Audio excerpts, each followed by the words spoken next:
사도행전의 짧은 한 절의 말씀, 우리가 본문으로 읽었습니다. 하나님의 말씀은 흥왕하여 더하더라. 이 말씀을 읽고 우리가 떠올릴 수 있는 그림은 굉장히 아름답고 좋은 그림일 것입니다. 초대교회 사람들이 많이 모이고 막 부흥하고 이런 그림들을 우리가 그려내기가 쉽습니다.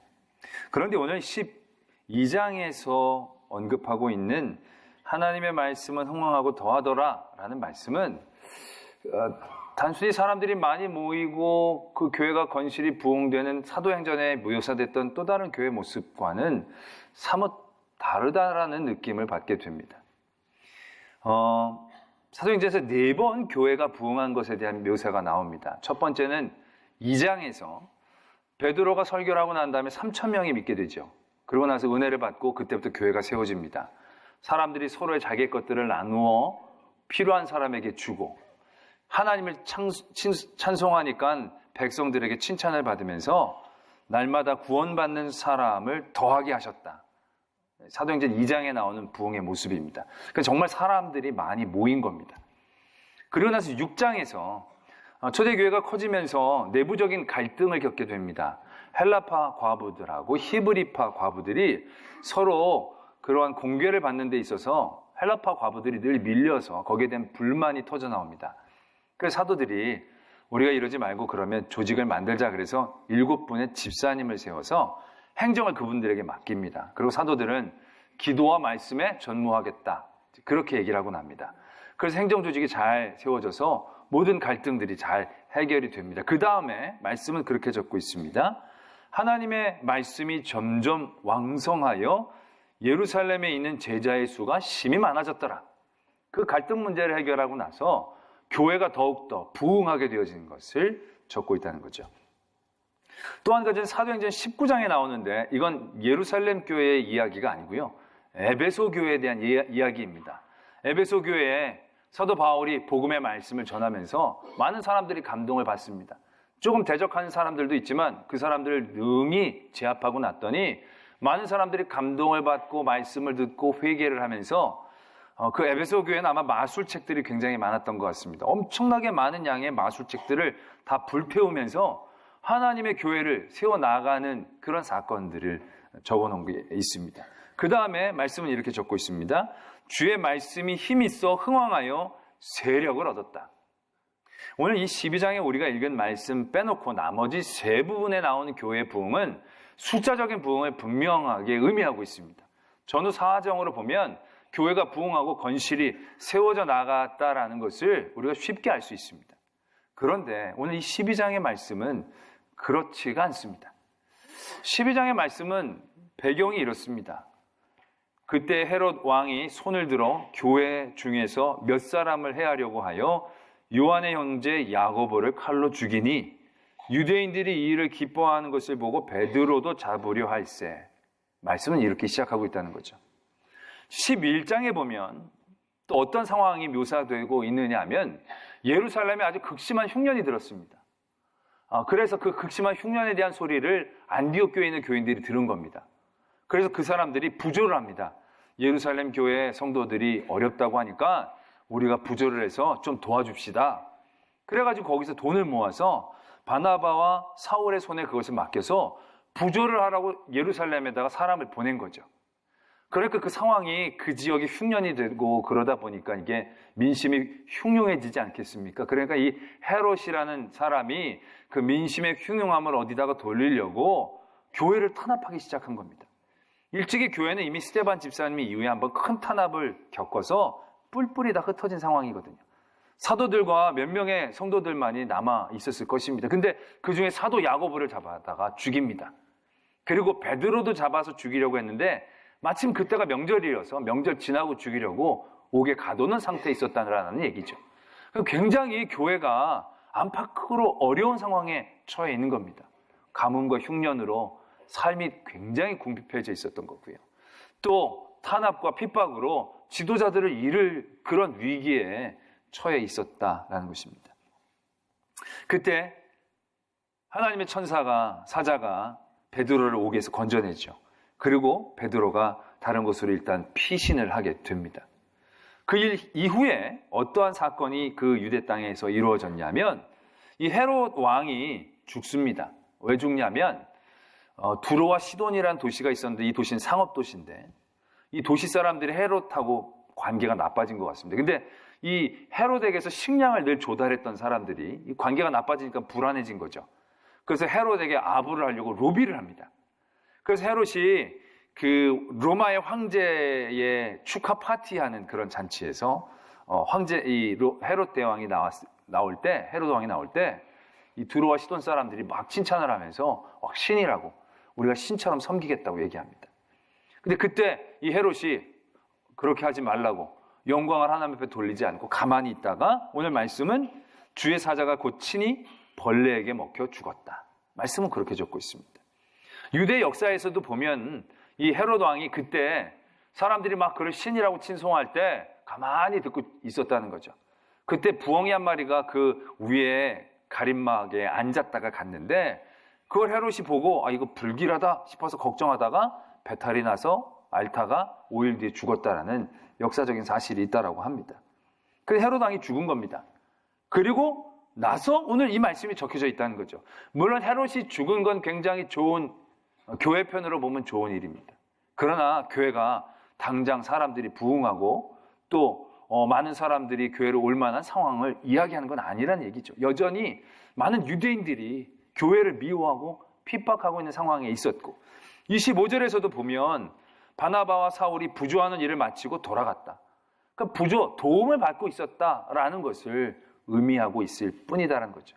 그러니까는 나머지 2장과 6장과 19장에서 나왔던 그런 교회의 폭발적인 부흥과 성장, 그런 모습과는 사뭇 느낌이 다르다라는 것을 볼 수 있다는 거죠. 오늘 그러면서 이 말씀을 다시금 봅니다. 그렇다면 지금 이 예루살렘 교회에 하나님의 말씀은 흥왕하여 더하더라라는 것은 과연 어떠한 현상으로 나타났던 것이었을까라는 것입니다. 사람들이 막 모이고 이런 것이 아니라면 과연 어떠한 것을 보고 하나님의 말씀이 흥왕하고 더했다라고 적을 수 있는가라는 것입니다. 그리고 나서 사도행전을 관심 있게 쳐다봅니다. 사도행전은 원래 많은 사람들이 성령 행전이라고도 부릅니다. 성령이 우리에게 내려오셔서 성령 하나님이 우리를 도우셔서 전도하게 하시고 기적과 이적을 베풀게 하시고 방언도 하게 하시고 그래서 교회를 세워나가는 어떤 성령의 일들이 쫙 적혀있다 그래서 성령 행전이라고도 얘기합니다. 그래서 우리 사도행전을 바라보면서 그 성령의 은사 이런 것들을 굉장히 사모하는 마음을 갖게 됩니다. 나에게도 이렇게 성령이 내리셔가지고 불처럼 확 내리셔가지고 막 방언을 하는데 막 영어로도 하고 중국어로도 하고 막 그랬으면 참 좋겠다라는 둥 아니면 저는 목사이기 때문에 그런 바람이 늘 있습니다. 그냥 한 번만 쫙 만져도 그냥 벌떡벌떡 앉은 맹인들이 일어나고 그 얼마나 목회가 쉬울까 그런 이제 상상들을 하지 않겠습니까? 그러면서 성령에 대한 사모, 성령 하나님에 대한 사모들을 갖게 만들게 된다는 것입니다. 그런데 이 성령 행전이라고 얘기할 수 있는 사도행전에서 성령이라는 단어는 50번, 50번이 적혀져 있습니다. 그런데 말씀이라는 단어는 64번이나 적혀 있다는 사실들을 보게 됩니다. 우리는 성령이 굉장히 중요한 줄 알았는데 성령에게 관심을 쏟다가 보니까 우리가 간구하고 있는 한 가지가 있었다는 것입니다. 왜 성령이 오셨는가라는 것입니다. 성령이 우리에게 오셔서 우리에게 방언을 주시고 예언을 주시고 치유의 능력을 주셨는데 그것을 주셔서 우리에게 원하시는 궁극적인 목표가 뭔가? 오늘 사도들이 여러 전도 여행을 다니고 성령의 도우심을 받아 놀라운 하나님의 일들을 행하면서 이루어져 나가는 게 뭐냐라는 것이죠. 우리는 성령 받으면 그게 끝인 줄 알지만 우리가 성령 받은 건 끝이 아닙니다. 시작을 의미하는 겁니다. 내가 성령을 받아서 방언을 했다고 내 신앙이 다 끝났다, 다 이뤘다. 그게 아니라는 얘기죠. 내가 성령을 받아서 기도해줬더니 앉은뱅이가 일어나고 병자가 나았다. 내 믿음이 완성됐다라고 얘기할 수 있는 게 아니라는 겁니다. 성령 하나님이 우리에게 오신 건 오신 그 자체가 목적이 아니었다는 겁니다. 우리에게 또 다른 목적을 이루게 하시기 위해 우리를 돕고 우리를 인도해 주시기 위해 우리에게 오셨다는 사실들을 우리는 새삼 깨닫게 되어진다는 거죠. 성령 하나님이 우리에게 오셔서 우리에게 주시고자 하시는 것이 무엇인가라는 얘기죠. 그게 바로 말씀이다라는 겁니다. 말씀. 우리 성령이 대단한 그 능력을 갖고 성령이 우리를 완벽하게 하고 성령이 우리로 나아가게 한다라고 생각합니다. 물론 성령이 우리를 도와주시는 건 사실입니다. 그러나 성령은 우리에게 성령을 믿고 성령만을 따르라고 하는 게 아니라는 겁니다. 성령 하나님은 우리에게 말씀을 주신다는 거죠. 말씀을 깨닫게 하시고 말씀을 믿게 하시고 그 말씀을 전하게 하시기 위해 성령 하나님이 우리에게 오셨다는 사실들을 우리는 간과할 때가 너무 많이 있었다는 겁니다. 우리는 말씀을 너무 수단처럼 생각했습니다. 말씀을 읽고 내가 위로를 받고 말씀을 사용해서 내가 어떤 지혜를 얻고 말씀을 잘해서 내가 복을 받고 시편 1편에서도 복 있는 사람을 이야기할 때 이렇게 얘기하죠. 주야로 하나님 아버지의 말씀을 묵상하는 사람들. 우리는 그걸 이렇게 이해합니다. 복 있는 사람은 주야로 주의 말씀을 묵상해서 그 말씀을 묵상하는 걸 하나님이 예쁘게 봐주셔서 복을 주시는 사람. 그 말씀을 잘 묵상해서 복을 받는 사람이라고 우리는 이해해버릴 때가 많이 있습니다. 근데 말씀은 그렇게 적고 있는 게 아닙니다. 복 있는 사람은 말씀을 묵상하는 사람입니다. 말씀을 묵상하는 사람에게 복을 주는 게 아니고요. 복 있는 사람이 말씀을 묵상하는 사람이라는 거죠. 때문에 복은 말씀이다라는 것입니다. 우리를 궁극적으로 온전하게 하는 건 말씀이다라는 것입니다. 오늘 하나님의 말씀은 흥왕하여 더하더라.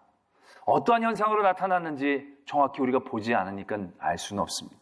그러나 중요한 건 한 가지는 하나님의 말씀이 스스로의 생명력을 가지고 움직이고 계신다는 것입니다. 그 사람들이 말씀을 지키는 게 아닙니다, 지금.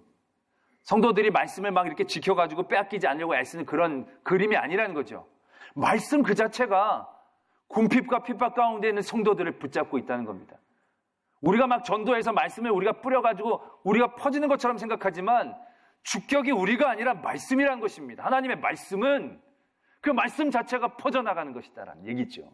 그 말씀 자체가 우리들에게 넘쳐나기 시작한다는 겁니다. 우리가 전할 때만 말씀이 되어지고 우리가 입 닫으면 말씀이 전해지지 않는 그런 종류의 것이 아니라는 얘기죠. 우리는 너무 말씀을 무시할 때가 많이 있습니다. 내가 말씀을 어떻게 하지 않으면 말씀이 어떻게 안 되는 것처럼 생각한다는 거죠. 내가 지키지 않으면 말씀은 힘이 없다라고 생각합니다. 그러나 말씀은 말씀 그 자체가 힘이다라는 얘기죠. 우리가 어떻게 운반해야 움직여지는 그러한 객체가 아니라 말씀이 우리를 움직이고 말씀이 우리를 나아가게 하고 말씀이 우리를 보호하고 계신다는 거죠. 하나님의 말씀이 흥왕하고 더한다는 것입니다. 사람이 모이고 덜 모이고의 얘기가 아니라는 것입니다. 말씀 그 자체가 주체가 되어진다는 것을 의미해야 한다는 거죠. 우리가 예수님이 시험 당하셨을 때 돌을 떡으로 바꾸라고 얘기했을 때 예수님이 사람이 떡으로만 사는 게 아니고 하나님의 말씀으로 사는 거라고. 그래가지고 이제 그 시험을 이겼습니다. 우리는 그 말씀을 접할 때마다 되게 멋진 말씀이긴 하다라고 생각하면서도 물음표를 가끔 던질 때가 있습니다. 그래도 떡을 먹어야지. 떡을 안 먹고 말씀만으로 어떻게 살지? 얘들아 밥 먹어라. 오늘은 마태복음 1장이다. 점심때는 우리 오늘 별식으로 우리 전도서 할까? 그럼 전도서 2장 읽고. 이런 구조가 아닌 거다라는 얘기죠. 그러니까 우리가 좀 멋진 말씀이다라고 생각하면서도 물음표를 떠올린다는 거죠. 말씀만으로 어떻게 사냐는 거죠. 근데 그게 그 말씀을 잘못 이해하는 틀로 다가간 겁니다. 만나를 대신할 수 있는 떡을 대신할 수 있는 성경의 역할을 생각하기 때문에 그렇다는 거죠. 그 성경 말씀은 우리는 늘 수단이고 방법처럼 생각하는 그런 잘못된 틀을 갖고 있다는 것이죠. 우리가 말씀을 떡의 역할을 대신할 것으로 대하는 건 굉장히 말씀에 대한 잘못된 이해이다라는 얘기죠. 이게 예수님이 원래 신명기 8장 3절의 말씀을 인용하신 건데 신명기 8장 3절에 이렇게 말씀이 적혀져 있습니다. 너를 낮추시며 너를 줄이게도 하시며 또 너도 알지 못하며 내 조상들도 알지 못하던 만나를 너에게 먹이신 것은 사람이 떡으로만 사는 것이 아니요 여호와의 입에서 나오는 모든 말씀으로 사는 줄을 너에게 알게 하려 하십니다. 그러니까 말씀이 떡의 역할을 대신할 수 있다라는 얘기를 하고 있는 게 아니라요. 떡을 통하여 말씀의 귀중함을 깨닫기를 원하신다라는 것입니다. 광야에 나가 있던 이스라엘 백성들, 그들에게 식량이 떨어졌습니다. 이제 어떻게 살아야 될지 막막하다라는 얘기죠. 그때 만나를 주십니다. 그때 사람들이 만나를 먹으면서 하나님께서 원하셨던 중심이 이거라는 겁니다. 말씀만으로도 살 수 있게 해 주실 수도 있겠죠. 그러나 하나님은 먹을 걸 주시면서 이 먹을 거를 내라고 명령하신 하나님의 말씀이 얼마나 위대한가를 깨닫기를 원하신다는 거죠. 이게 우리가 힘써서 재배하고 우리가 경작해서 얻을 수 있는 게 아니구나. 하나님이 내라 그러면 내는 거고, 하나님이 말라 그러면 마는 것이구나. 그래서 우리에게 더 중요한 건 만나가 아니라 하나님의 말씀이구나. 만나는 우리가 먹어봐야 연장할 수 있는 것뿐이지 해결할 수는 없는 것이지만, 하나님의 말씀은 모든 것들을 근원적으로 해결할 수 있는 힘이 있는 거구나. 하나님께서는 하나님의 말씀의 중요함을 만나를 통해 깨닫기를 원하신다는 거죠. 대체품으로 얘기하는 게 아니고요. 우리의 삶에 주어진 모든 것들을 통하여 하나님의 말씀의 귀중함을 깨닫기를 원하고 계신다는 것입니다. 요한복음 1장은 노골적으로 이렇게 얘기합니다. 말씀은 곧 하나님이시라. 말씀이 육신이 되어 이 땅에 내려오셨다. 말씀 그 자체가 하나님이시다라는 겁니다. 우린 성경으로, 책으로 적혀져 있고 늘 읽으라, 연구하라, 공부하라 그러니까 내가 이 성경에서 은혜를 뽑아내야 되고, 내가 이 성경에서 어떻게 종을 여러 가지를 뜯어 맞춰야 되고, 내가 이 성경을 어떻게 해가지고 성경을 더 높이고, 우리는 그렇게 애쓰고 힘쓸 때가 많이 있습니다. 그런데 우리는 성경 앞에 겸손할 수 있어야 합니다. 우리는 성경의 글자 앞에, 성경의 그 말씀 앞에 이게 이성적이고 합리적이지 못한 많은 것들 가운데 부딪히게 되어진다는 거죠. 우리는 그럴 때마다 우리의 이성과 합리를 통해서 이것들을 어떻게 변호하려고 애를 많이 씁니다. 성경은 우리의 변호를 필요로 하고 있지 않습니다. 우리가 성경 말씀에 나오는 모든 일들에 대한 공격을 변명할 의무와 능력을 갖고 있지를 않습니다. 그런 자격도 능력도 우리에게 없습니다. 그런데도 이걸 우리는 어떻게든 내가 말씀에서 은혜를 받으려고 짜낼 때가 너무너무 많이 있다는 거죠. 캐나다의 교회들을 연구한 어떤 결과가 있었습니다. 성장과 쇠퇴하는 교회의 신자 목회자의 특징 비교, 이러한 제목의 연구 결과였는데, 이렇게 이제 적혀져 있습니다. 기사가. 예수 그리스도의 부활을 확신하며 성경을 있는 그대로 믿고 전도와 성경 읽기에 부지런한 신자가 많은 교회일수록 두드러진 성장세를 보이는 것으로 나타났다. 반면 느슨한 신앙의 교회는 문화 공간이라고 여기는 신자가 다수인 교회는 현상 유지는커녕 쇠락하고 있었다. 캐나다 온타리오 소재 개신교회 22곳의 목회자와 신자 등 2255명을 대상으로 조사한 이 연구는 1년에 2% 이상 성장하는 교회와 쇠퇴하는 교회를 5년 동안 비교 추적했다. 분석 결과 인간의 이성과 경험을 중시하는 자유주의 신학을 앞세우는 교회들에 비해 문자적 성경 해석과 성경 사실에 기반한 보수적 신학을 기반으로 하는 교회들의 성장세가 돋보였다. 이는 자유주의 신학이 교회 성장에 긍정적인 영향을 끼쳐왔다는 서구 주류 신학자들의 기존 주장과 정면으로 배치되는 연구 결과에서 주목된다. 그러면서 이제 쭉 퍼센트가 나오는데요. 일주일에 한 번 이상 성경을 읽는 신자는 성장하는 교회에는 46%, 쇠퇴하는 교회는 26%였다는 겁니다. 매일 성경을 읽는 목회자는 성장하는 교회가 71%였고 쇠퇴하는 교회는 19%에 그쳤다라는 그런 조사가 있었다라는 것입니다. 우리는 하나님의 말씀을 너무 업신여길 때가 있습니다. 하나님의 말씀이 온전치 않다라고 여길 때가 있습니다. 그리고 문자적으로 해석하고 문자적으로 행동하는 사람들을 굉장히 구시대적으로 고지식하고 답답하게 바라볼 때가 많이 있습니다. 물론 그런 모습들도 있습니다. 그러나 중요한 건 문자적으로 해석해서 그것을 얘기하는 그것이 아니라 그렇게 말씀을 바라보며 겸손히 그 앞에 서려고 하는 자세가 중요하다는 것이죠. 우리는 끊임없이 하나님의 말씀 앞에 우리의 이성과 우리의 합리들을 끊임없이 부어넣습니다. 그것이 얼마나 어리석은 일인가를 우리가 깨달아야 한다는 것입니다. 말씀 그 자체가 생명력이 있다는 것입니다. 우리가 말씀을 너무 읽으려고 합니다. 너무 말씀을 우리가 해석하려고 합니다. 여러분들 말씀을 읽기 힘들 때는 어떤 때인 줄 아십니까? 말씀을 읽으면서 왜 이렇게 은혜가 안 되지? 라고 얘기할 때입니다. 읽어도 이해가 안 되지? 그러면 되게 말씀을 읽는 게 힘들고 어렵습니다. 근데 여러분, 그 굉장히 잘못된 말씀을 대하는 태도입니다. 말씀을 여러분들이 다 이해하면 여러분들이 뭡니까? 여러분들이 뭐 신입니까? 하나님이십니까? 다 이해를 못하는 게 맞는 겁니다. 성경을 읽는데 이해가 안 돼. 그러면 이러면 안 됩니다. 고개를 끄덕여야 됩니다. 이해가 안 되네. 맞네. 이해가 안 되네. 진짜 이해가 되면 뭐 같은 급이게요. 이해가 안 되는 거죠. 내가 왜 이렇게 안 읽히지? 다 읽히면 아무나 읽게요. 성경은 우리가 읽는 게 아닙니다. 성경이 우리를 읽게 해야 한다는 것입니다. 제가 그런 얘기 종종 드렸습니다.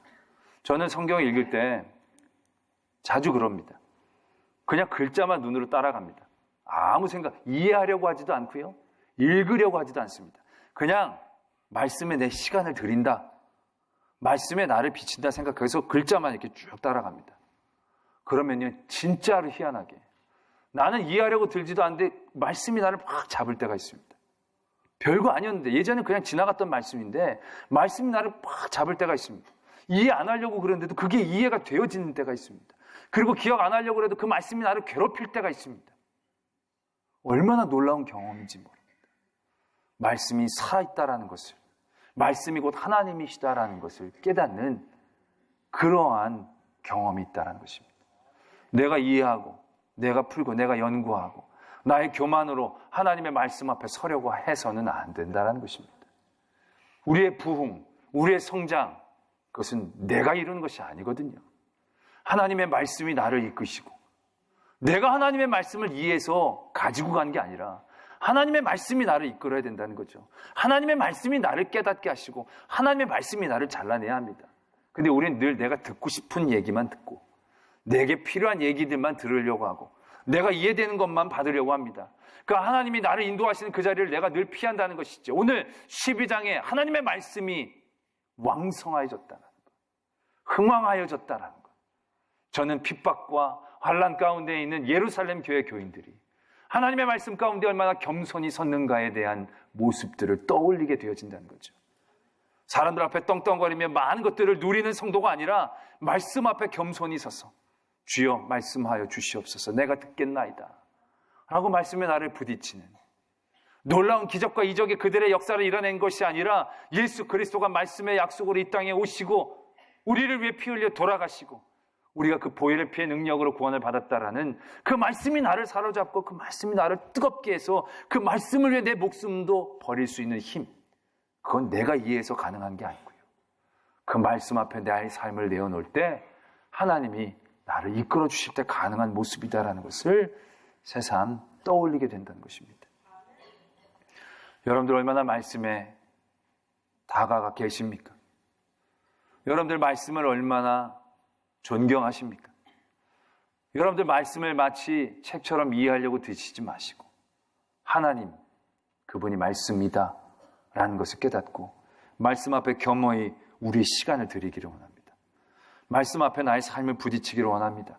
좋은 얘기만 듣고 보려고 하지 마시고 말씀 모두에게 싫고 귀찮은 많은 일이라 할지라도 나의 시간을 말씀 앞에 겸손히 세워 놓으려고 할 때 오늘 사도행전 12장에 나온 것처럼 하나님의 말씀이 흥왕하여지고 더하여지는 축복의 은혜와 역사들, 말씀 앞에 하나님의 더 큰 은혜를 누릴 수 있는 저와 여러분들이 되어지기를 소망합니다.